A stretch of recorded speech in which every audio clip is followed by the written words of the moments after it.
ओम शांति। 11 अक्टूबर 2023 के आइए सुनते हैं मुरली के मुख्य पॉइंट। ईश्वरी महावाक्य। आज परमपिता परमात्मा शिव बाबा ने कहा, बच्चों तुम्हारी बुद्धि में सदा रहना चाहिए कि शिव बाबा ही में हमारा बेहद का माता पिता व पति आदि सब कुछ है।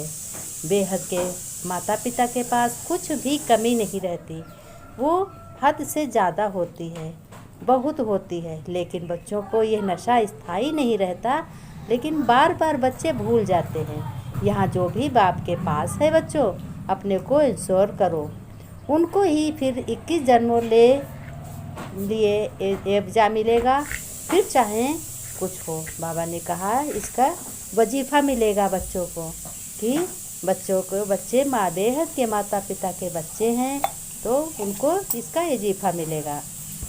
फिर बाबा ने कहा, मीठे बच्चे, ये पढ़ाई बच्चों बहुत सस्ती है, इस आदि पैसों की कोई भी आवश्यकता नहीं है। पद का आधार कभी गरीबी व साहूकारी पर नहीं है। बाबा का विद्यालय है, बाबा का ज्ञान है, शिव बाबा का।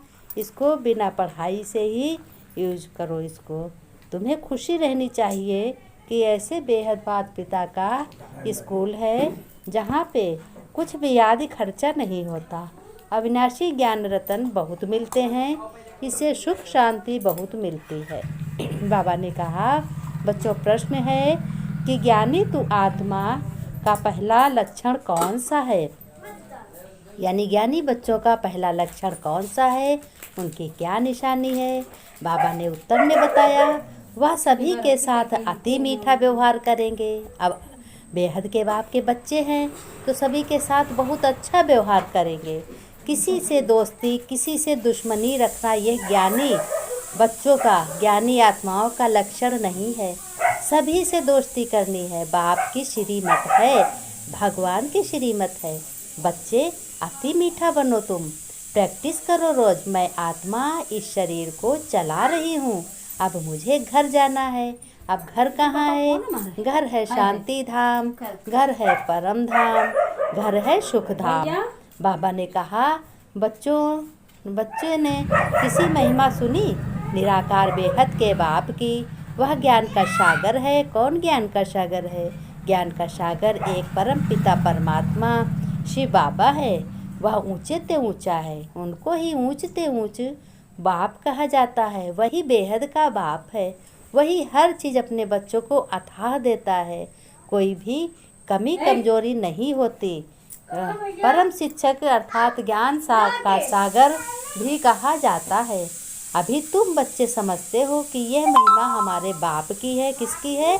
हमारे बाप परमपिता परमात्मा यानी भगवान, जिस द्वारा हम बच्चों की भी वही अवस्था होनी है। बाबा ने कहा, वह बड़े ते बड़ा बाप है। कोई साधु सन्यासी तो है नहीं, वह तो सभी देवताओं, सभी आत्माओं का पिता है। परम पिता परमात्मा वह निराकार है। वही सभी मंदिरों में बैठा हुआ है। नीचे अपने आप बैठा है, ऊपर अपने बच्चों को बैठाला है। उनके बिना ही रचना अधूरी है। वही रचयिता है। रचना तुम सब बच्चे हो। फिर वह नशा स्थायी नहीं रहता। घड़ी घड़ी तुम बच्चे क्यों भूल जाते हो? ये तो ऊंचे ऊंच और अति मीठे ते मीठा बाप है, जिसको अभी सभी आधा कल्प करते याद आए हैं। और लक्ष्मी नारायण को इतना याद नहीं करेंगे जितना अपने शिव परमपिता परमात्मा निराकार है उसको ही याद करेंगे।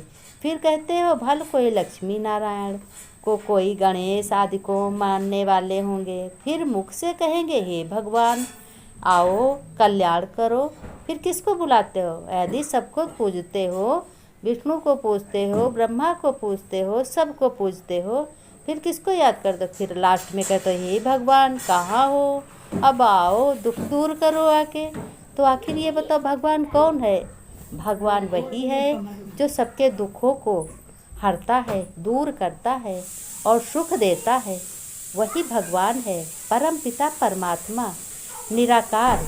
और अन्य कोई भी सब देवता हैं, भगवान कोई नहीं हो सकता। इसमें बहुत बहुत बच्चों मीठा बनना है।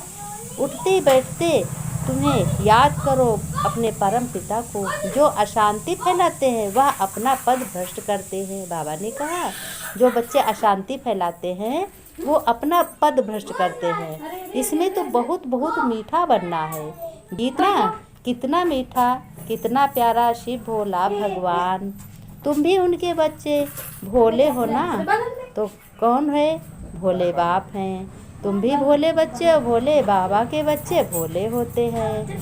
शिव भोला भगवान फर्स्ट क्लास वही रास्ता बतलाते हैं। बाबा ने कहा बच्चों तुम मीठे मीठे सिक्की लदे बच्चों प्रति माता पिता बाप दादा का याद प्यार और गुड मॉर्निंग। रूहानी बाप की, रूहानी बच्चों की नमस्ते नमस्ते। अशिव बच्चों ने नमस्ते की है अपने माता पिता से, बेहद के पिता से, कि हम रूहानी बच्चों की, रूहानी बाप दादा को याद प्यार नमस्ते नमस्ते। धारणा के लिए मुख्यसार बाबा ने दिए हैं 2 पॉइंट कि बच्चों यही धारण करना है, अपना जीवन सफल बनाना और श्रेष्ठ बनाना है। नंबर 1 है ज्ञान का बच्चों सिमरण कर त्रिकालदर्शी बनना है और बनाना। त्रिकालदर्शी माने तीनों कालों का ज्ञान और तीनों लोकों का ज्ञान, और अंधों की लाठी बच्चों बन करके उन्हें अज्ञान नींद। दूसरा है 21 जन्मों के लिए अपना सब कुछ इंश्योर कर देना है। साथ साथ ज्ञान की शंख ध्वनि करनी है। शंख ध्वनि माना एक दूसरे को भगवान का परिचय देना। वरदान में बाबा ने कहा बच्चों अपनी जिम्मेवारियों के बस सब बोझ बाप को देकर सदा निश्चिंत रहने वाले सफलता संपन्न सेवाधारी भव। बाबा ने स्लोगन दिया है। बाबा ने कहा बच्चों स्लोगन में क्या तुम्हें याद करना है कि करण करावनहार करा रहा है और महात्माएं कर रहे हैं। स्लोगन है एक बेहद ड्रामा के हर दृश्य निश्चित जानकर सदा निश्चिंत रहो कि जो होगा अच्छा होगा और बेहद का बाप साथ है। ओम शांति।